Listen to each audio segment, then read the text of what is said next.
But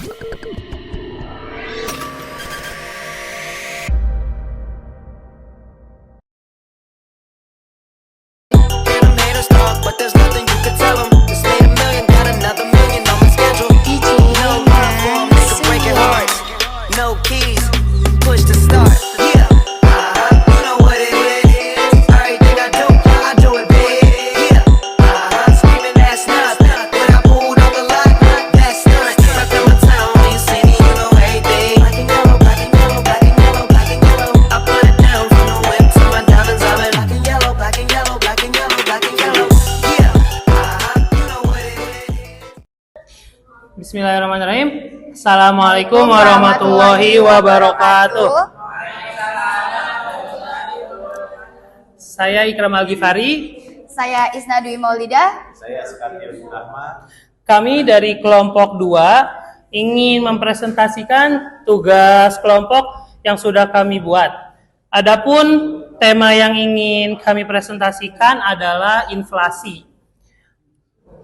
Tugas presentasi ini sebagai salah satu syarat tugas kelompok untuk mata kuliah ekonomi makro dengan dosen pengampu Bapak Jamaluddin SEI MEC Dev. Lalu untuk selanjutnya pemaparan materi oleh rekan kami, silakan. Ya, baik. Apa itu inflasi? Inflasi didefinisikan sebagai naiknya harga-harga untuk semua barang secara terus-menerus yang dapat mengganggu bahkan dapat mengancam perekonomian suatu negara. Nah, untuk menurut para ahli ada 2. Yang pertama, menurut Sukirno 1998, inflasi merupakan suatu proses kenaikan harga-harga yang berlaku secara umum dalam suatu perekonomian. Yang kedua, menurut Lerner Gunawan 1995, inflasi adalah keadaan di mana terjadi kelebihan permintaan, excess demand, terhadap barang dan jasa secara keseluruhan. Baik, selanjutnya akan diteruskan oleh rekan saya.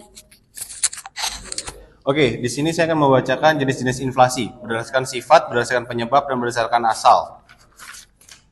Inflasi berdasarkan sifat. Inflasi berdasarkan sifatnya terbagi menjadi 3 kategori, yakni inflasi merayap, creeping inflation, inflasi menengah, galloping inflation, serta inflasi tinggi, hyperinflation. Inflasi berdasarkan penyebab, cost push inflation. Inflasi yang terjadi karena kenaikan biaya produksi, seperti kenaikan harga bahan baku atau upah buruh. Demand pull inflation, inflasi yang terjadi karena permintaan barang dan jasa di pasar meningkat, namun produsen tidak dapat memenuhinya. Mix inflation, inflasi campuran disebabkan karena adanya campuran antara inflasi tarikan permintaan dengan inflasi dorongan biaya. Inflasi berdasarkan asal, inflasi yang berasal dari dalam negeri, domestic inflation. Inflasi ini dapat timbul antara lain karena defisit anggaran, belanja yang dibiayai dengan pencetakan uang baru ataupun menjadikan kegagalan panen. Yang kedua, inflasi yang berasalkan dari luar negeri, imported inflation. Inflasi ini merupakan inflasi yang timbul karena kenaikan harga-harga inflasi di luar negeri atau di dalam negeri itu tersebut. Dalam hubungan ini, pengaruh inflasi dari luar negeri ke dalam negeri dapat terjadi melalui kenaikan harga barang-barang impor maupun kenaikan harga barang-barang ekspor. Oke, terima kasih.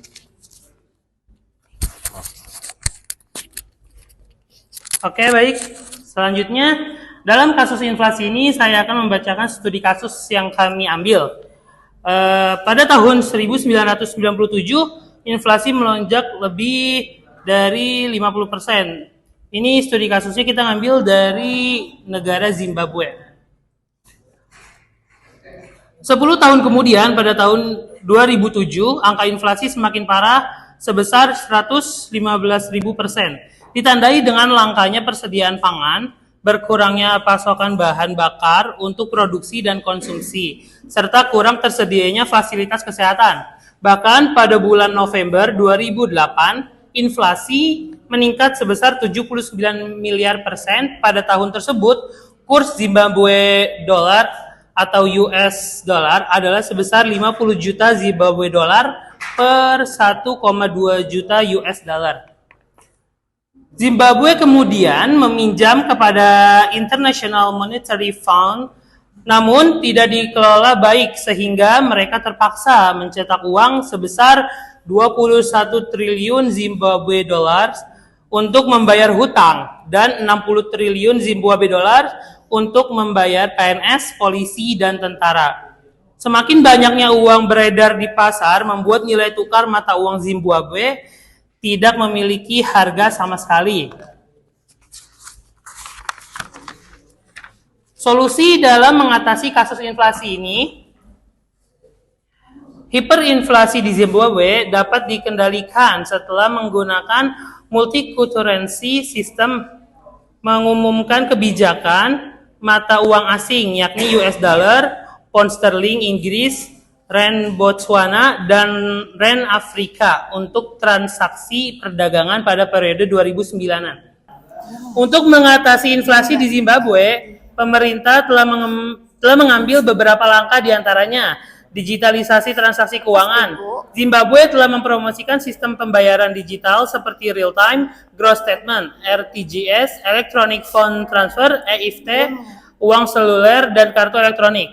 Mengeluarkan mata uang baru yang didukung emas. Bank Sentral Zimbabwe meluncurkan mata uang baru yang disebut ZimGold, ZIG, yang didukung oleh emas, mata uang asing, dan mineral berharga. Menaikkan suku bunga. Bank Sentral Zimbabwe menaikkan suku bunga 2 kali lipat menjadi 200% untuk mengendalikan inflasi.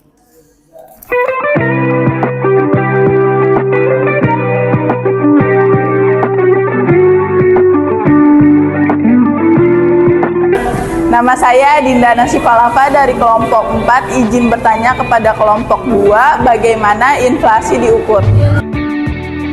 Oke, baik. Saya izin menjawab pertanyaan dari Kak Dinda. Bagaimana inflasi diukur? Inflasi biasanya diukur menggunakan indeks harga konsumen atau IHK atau indeks harga produsen IHP yang melacak perubahan harga sekelompok barang dan jasa dari waktu ke waktu. Sekian, terima kasih. Perkenalkan, nama saya Randi Supriyatna, izin bertanya kepada kelompok 2, apa dampak inflasi bagi ekonomi? Izin menjawab dari pertanyaan saudara Randi, apa dampak inflasi terhadap ekonomi? Inflasi dapat mengurangi daya beli masyarakat, mempengaruhi tabungan dan investasi, serta menciptakan ketidakpastian ekonomi. Namun, inflasi moderat juga dapat menunjukkan pertumbuhan ekonomi. Sekian, terima kasih.